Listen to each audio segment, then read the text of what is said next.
सीधा चलते हैं बिरला सभागार की ओर, जहां पर बीजी कला शिक्षा मंत्री संबोधित कर रहे हैं। महाराणा प्रताप के मित्र, सलाहकार और परम हितैषी थे। जब देखा कि महाराणा प्रताप जंगलों में, पहाड़ियों में घूम रहे हैं, तो उस समय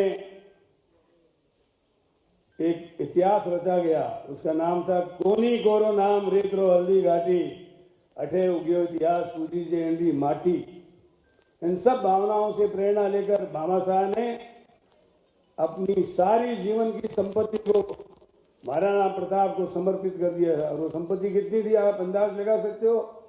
25,000 सैनिक 12 वर्ष तक उनका खर्चा चला सकते थे। इतनी संपत्ति उन्होंने महाराणा प्रताप के चरणों में समर्पित कर दी थी। ऐसे भामा साहब थे। और उन भामा साहब की स्मृति में सन 2000 में भारत सरकार ने, तत्कालीन सरकार ने डाक टिकट जारी किया ताकि दानदाताओं को वो टिकट प्रेरणा दे, दानदाताओं का कितना सम्मान होता है।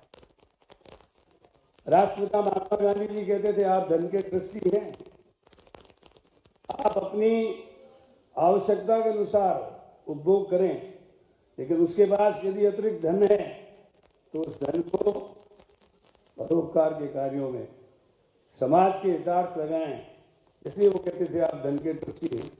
और संस्कृत का एक श्लोक मुझे याद आ रहा है, विद्या विवादाय धनम मदाय शक्ति परेशान परिपीडनाय अलस्य साधो विपरीत लेतत् ज्ञानाय दानाय च रक्षणाय।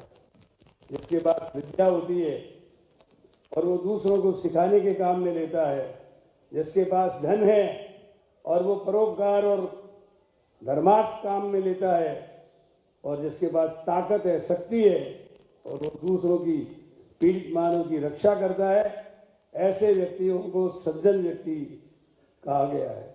और जिसके पास विद्या है और वो कुतर्क करता है, जिसके पास धन है वो अहंकार करता है, दंभ करता है, और जिसके पास शक्ति है वो दूसरों को परेशान करता है, ऐसे व्यक्ति को दुर्जन व्यक्ति कहा गया है। तो आप सब सज्जन व्यक्ति हो, क्योंकि आप अपनी विद्या, शक्ति और धन का सांगोपांग सदुपयोग करते हो। और जो धन और शक्ति और विद्या का सदुपयोग करता है वही तो संभ्रांत नागरिक है। इसलिए मैं पुनः आप सब भामाशाहों का फिर से अभिनंदन करता हूं, क्योंकि आपने अपने धन का सदुपयोग किया है। मैं इस अवसर पर शिक्षा विभाग एक तो दिल्ली का है जो अपनी बड़ाई खुद करता है, लेकिन मैं आपको ये बताना चाहता हूं तथ्यों के आधार पर। अभी पिछले वर्षों में हमारे माननीय मुख्यमंत्री जी अशोक जी गहलोत ने जो योजनाएं बनाई उसके अनुसार हमारा एजुकेशन में जो इंडेक्स है वो 1+ है, और पहले 3 राज्यों में से राजस्थान राज्य है। और हमने 6 रिकॉर्ड बनाए हैं।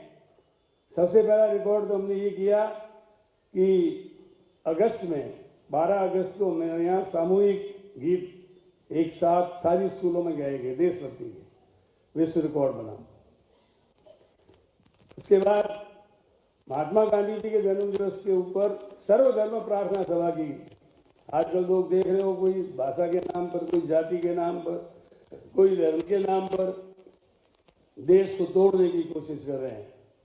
हमने जोड़ने का काम किया और सर्वधर्म प्रार्थना सभा का रिकॉर्ड बना और विश्व रिकॉर्ड बना। तीसरा, हमने जम्बूरी की, नेशनल जम्बूरी पाली में। उसमें राष्ट्रपति जी पधारी थी, हमारे मुख्यमंत्री जी पधारे थे, और उसमें जो स्टेडियम बनाया उसका भी विश्व रिकॉर्ड बना। उसके बाद इंदिरा जी के जन्म दिवस पर 9 बैग्स डे के दिन हमने सारी स्कूलों में एक साथ चेस का गेम शुरू किया। आजकल के विद्यार्थी आप जानते हैं चिट चैट करते रहते हैं, वीडियो गेम देखते रहते हैं।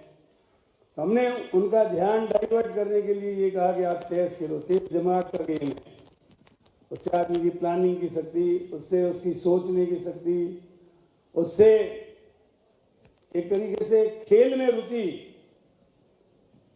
हो, और उससे रेडिएशन का प्रभाव नहीं पड़े। मोबाइल देखेगा तो रेडिएशन से कोई ब्रेन ट्यूमर हो जाएगी, कैंसर हो जाएगा, पता नहीं क्या क्या बीमारियां हो जाएंगी। एक साथ चेस खेली, उसका विश्व रिकॉर्ड बना और विश्व शतरंज संघ के अध्यक्ष बीकानेर में आए और आकर के हमारे इस कार्यक्रम को अप्रिशिएट करके गए।